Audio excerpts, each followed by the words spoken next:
നമസ്കാരം. പ്രവാസി ഓൺലൈൻ ന്യൂസിന്റെ ന്യൂസ് എക്സ്ക്ലൂസീവിലേക്ക് എവർക്കും സ്വാഗതം. ആളുകൾക്ക് അസുഖം വരിക എന്നുള്ളത് ഒരു സാധാരണ കാര്യമാണ്. എന്നാൽ ചില അസുഖങ്ങൾക്ക് അപ്പോൾ തന്നെ ആശുപത്രികളെ സമീപിക്കേണ്ട അല്ലെങ്കിൽ ഡോക്ടർമാരെ നേരിട്ട് കാണേണ്ട കാര്യമുണ്ട്. അത് ചിലപ്പോൾ ക്ലിനിക്കുകളിലോ അല്ലെങ്കിൽ ഹൗസ് ആർട്സിന്റെ പ്രാക്ടീസിലോ ഒക്കെ പോയി കാണേണ്ട സമയത്ത് ചിലപ്പോൾ ടെർമീനുകൾ കിട്ടാതെ വരും. എന്നാൽ ചില സാഹചര്യത്തിൽ ഇതൊന്നും തന്നെ ഉണ്ടാകാത്ത അല്ലെങ്കിൽ വീക്കെൻഡുകളിൽ അസുഖം വന്നാൽ അത് പ്രായമായവരായാലോ അല്ലെങ്കിൽ കുട്ടികളായാലോ കുഞ്ഞു കുട്ടികളായാലോ ഒക്കെ തന്നെ എന്ത് ചെയ്യണം എന്ന പലർക്കും ഇവിടെ ജർമ്മനിയിൽ താമസിക്കുന്ന പുതിയതായി എത്തിയിരിക്കുന്നവർക്കൊക്കെ അറിയാൻ മേലാത്ത ഒരു കാര്യമാണ്. പലപ്പോഴും ഇതിനെപ്പറ്റി പലരും അന്വേഷിക്കുന്നത് ചില ഗ്രൂപ്പുകളിൽ കാണാറുണ്ട്. ചിലപ്പോൾ ഞങ്ങളെ നേരിട്ട് പ്രവാസി ഓൺലൈനെ നേരിട്ട് സംസാരിക്കേണ്ട സാഹചര്യവും ഉണ്ടായിട്ടുണ്ട്. അതുകൊണ്ട് തന്നെയാണ് ഇത്തരമൊരു വിഷയം എക്സ്ക്ലൂസീവായി നിങ്ങളുടെ മുന്നിൽ കൊണ്ടുവരുന്നത്. അതിലേക്ക് കടക്കുമ്പോൾ ജർമ്മനിയിൽ ക്ലിനിക്കുകൾ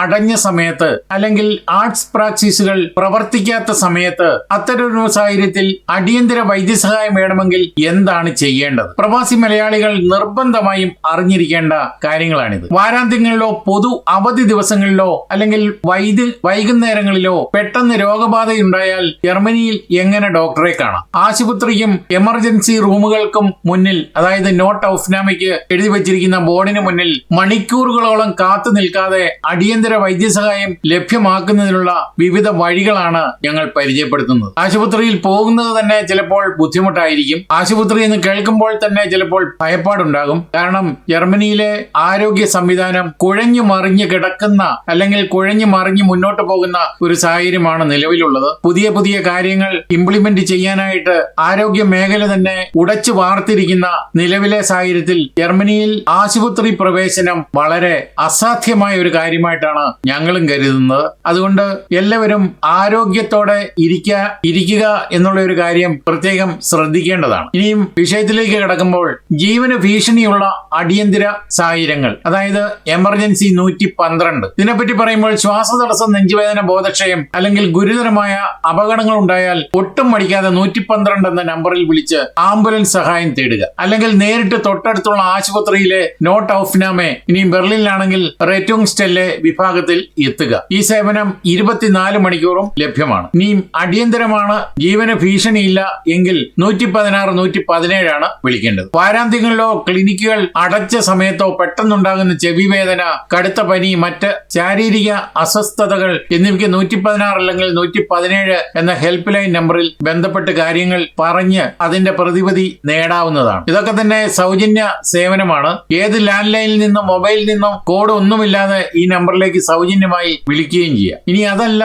മറ്റൊന്നാണ് കരുതുന്നതെങ്കിൽ ലക്ഷണങ്ങൾ ചോദിച്ചറിഞ്ഞ ശേഷം തൊട്ടടുത്തുള്ള ഓൺ കോൾ ഡോക്ടറുടെ ക്ലിനിക്, അതായത് ബെറൈഷപ്പ് പ്രാക്ടീസ് നിർദ്ദേശിക്കുകയോ ആവശ്യമെങ്കിൽ ഡോക്ടറെ വീട്ടിലേക്ക് അയക്കുകയോ ചെയ്യുന്ന സംവിധാനവും ഉണ്ട്. ഇതെല്ലാം തന്നെ ആളുകൾക്ക് അറിയാം എങ്കിൽ പോലും ചില സാഹചര്യത്തിൽ ഇതിനെപ്പറ്റി ഒന്നും ശ്രദ്ധിക്കാതെ പലരും വീട്ടിലിരുന്ന് വിഷമിക്കുന്ന ഘട്ടങ്ങളും ഉണ്ടാകുന്നുണ്ട്. അതുകൊണ്ട് തന്നെയാണ് ഇത്തരമൊരു കാര്യങ്ങൾ ഞങ്ങൾ വീണ്ടും എക്സ്ക്ലൂസീവായി പ്രസിദ്ധീകരിക്കുന്നത്. ഇനിയും ജർമ്മൻ ഭാഷയിലാണ് പ്രധാനമായും സംസാരിക്കേണ്ടത് എന്നതിനാൽ ലക്ഷണങ്ങൾ ജർമ്മൻ ഭാഷയിൽ തന്നെ പറഞ്ഞ് മനസ്സിലാക്കി കൊടുക്കണം. പലപ്പോഴും ഇത്തരം സാഹചര്യത്തിൽ ഭാഷ പോലും മറന്നു പോകുന്ന സാഹചര്യവും ഉണ്ടാകുന്നുണ്ട്. അതുകൊണ്ട് തന്നെ പെട്ടെന്നുണ്ടാകുന്ന കാര്യമായതുകൊണ്ട് പലതും പറയാൻ മറന്നു പോകുന്ന ഒരു സാഹചര്യവും ഉണ്ടായിക്കൂടുന്നില്ല. അതുകൊണ്ട് തന്നെ എല്ലാവരും ഇത്തരം കാര്യങ്ങളിൽ കൂടുതൽ ജാഗ്രതയോടെ കൈകാര്യം ചെയ്യണമെന്നാണ് ഞങ്ങൾ പറയുന്നത്. ഇനിയും ഹെൽത്ത് ഇൻഷുറൻസ് കാർഡ്, അതായത് ക്രാങ്കൻകാസെ കാർട്ട് അല്ലെങ്കിൽ ഗസുണ്ടൈറ്റ്സ് കാർട്ട് കയ്യിൽ കരുതുകയും വേണം. അടുത്തത്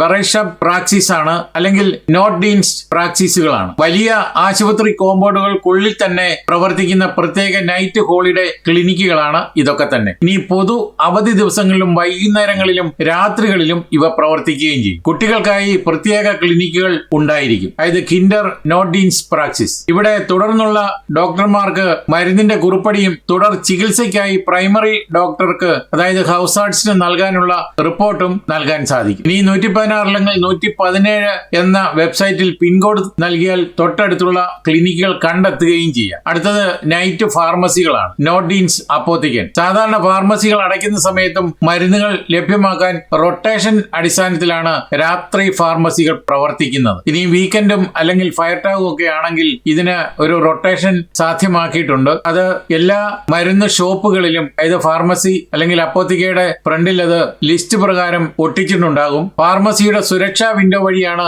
രാത്രികളിൽ മരുന്ന് ലഭിക്കുക. അടുത്തത്, അടിയന്തര മരുന്നുകൾ വാങ്ങുമ്പോൾ ചെറിയൊരു സർവീസ് ചാർജും ചിലപ്പോൾ ഈടാക്കാറുണ്ട്. ഇനി തൊട്ടടുത്തുള്ള നൈറ്റ് ഫാർമസി ഏതാണെന്നറിയാൻ അപ്പോണന്റ്.de എന്ന വെബ്സൈറ്റ് ഉപയോഗിച്ചാൽ മതി. ഇനി പബ്ലിക് അല്ലെങ്കിൽ പ്രൈവറ്റ് ഇൻഷുറൻസ്. പൊതു ഇൻഷുറൻസ് എന്ന് പറയുന്നത് ഗെസറ്റ്സിൽഷെ ക്രാങ്കൻ ഫർസിഷും ആണ്. ഇതുള്ളവർക്കും പ്രൈവറ്റ് ഇൻഷുറൻസ് ഉള്ളവർക്കും ഒരുപോലെ ഈ സേവനങ്ങൾ പ്രയോജനപ്പെടുത്താൻ സാധിക്കും. പ്രൈവറ്റ് ഇൻഷുറൻസുകാർക്ക് ലഭിക്കുന്ന ബില്ലുകൾ പിന്നീട് ഇൻഷുറൻസ് കമ്പനിയിൽ നൽകി തുക റീഫണ്ട് ആണ് വാങ്ങാവുന്നത്. എന്തായാലും അനാരോഗ്യം മൂലം ബുദ്ധിമുട്ടുന്നവർക്ക് ആശുപത്രിയിൽ പോയേ മതിയാവൂ എന്നുള്ളവർക്കാണ് ഇത്തരമൊരു കാര്യങ്ങൾ വേണ്ടുന്നത്. എന്തായാലും എല്ലാവരും ആരോഗ്യത്തോടെ ഇരിക്കുക. ആരോഗ്യം മഹാധനാൽ പ്രധാനം എന്ന് തന്നെയാണ് നമ്മുടെ പഴഞ്ചൊല്ല്. അതുകൊണ്ട് ഇക്കാര്യങ്ങൾ പ്രത്യേകം ശ്രദ്ധിച്ച്, അത് തണുപ്പായാലും വിന്റർ ആയാലും സമ്മർ ആയാലും കുട്ടികൾക്ക് എപ്പോഴും അനാരോഗ്യങ്ങൾ ഉണ്ടാവുന്നുണ്ട്. അതുപോലെ തന്നെ പ്രായമായവർക്ക് പെട്ടെന്നുള്ള നെഞ്ചുവേദന അല്ലെങ്കിൽ അതുപോലെയുള്ള കാര്യങ്ങൾ, ഇതെല്ലാം തന്നെ ജർമ്മനിയിൽ നടത്തിയെടുക്കണമെങ്കിൽ ചിലപ്പോൾ ബുദ്ധിമുട്ടുണ്ടാകുന്ന സാഹചര്യങ്ങളാണ് ഇപ്പോൾ നിലവിലുള്ളത്. പലതും ഇൻഷുറൻസ് മേഖല അല്ലെങ്കിൽ ആരോഗ്യ മേഖല അതുപോലത്തെ കാര്യങ്ങളിൽ ജർമ്മനിയിൽ വളരെയധികം പിന്നോക്കം പോയിരിക്കുന്ന ഒരു സാഹചര്യമാണ് നിലവിലുള്ളത്. നഴ്സുമാരല്ലെങ്കിൽ ആരോഗ്യ പ്രവർത്തകർ നിരവധി ഉണ്ടെങ്കിലും ഒരുപക്ഷെ ആശുപത്രിയിൽ എത്തിയാൽ പോലും തിരിഞ്ഞു നോക്കാത്ത അവസ്ഥയും ജർമ്മനിയിൽ ഉണ്ടെന്ന് തന്നെ പറയേണ്ടിയിരിക്കുന്നു. പലരും ജർമ്മനിയിലെ ആശുപത്രികളിൽ വൈദ്യസഹായം തേടാതെ ഇവിടെ താമസിക്കുന്നവർ നാട്ടിലേക്ക് പ്ലെയിൻ കയറി അവിടെ പോയി ചികിത്സിച്ച് തിരിച്ചു വരുന്ന സംഭവവും ഉണ്ടാകുന്നുണ്ട്. ജർമ്മനിയിലെ ആരോഗ്യ സംവിധാനങ്ങൾ എല്ലാം തന്നെ തകിടം മറിഞ്ഞിരിക്കുന്ന ഒരു സാഹചര്യം ഇപ്പോഴുണ്ടെന്ന് തന്നെ ഉറക്കെ പറയേണ്ടിയിരിക്കുന്നു. നമ്മുടെ ആളുകൾ അല്ലെങ്കിൽ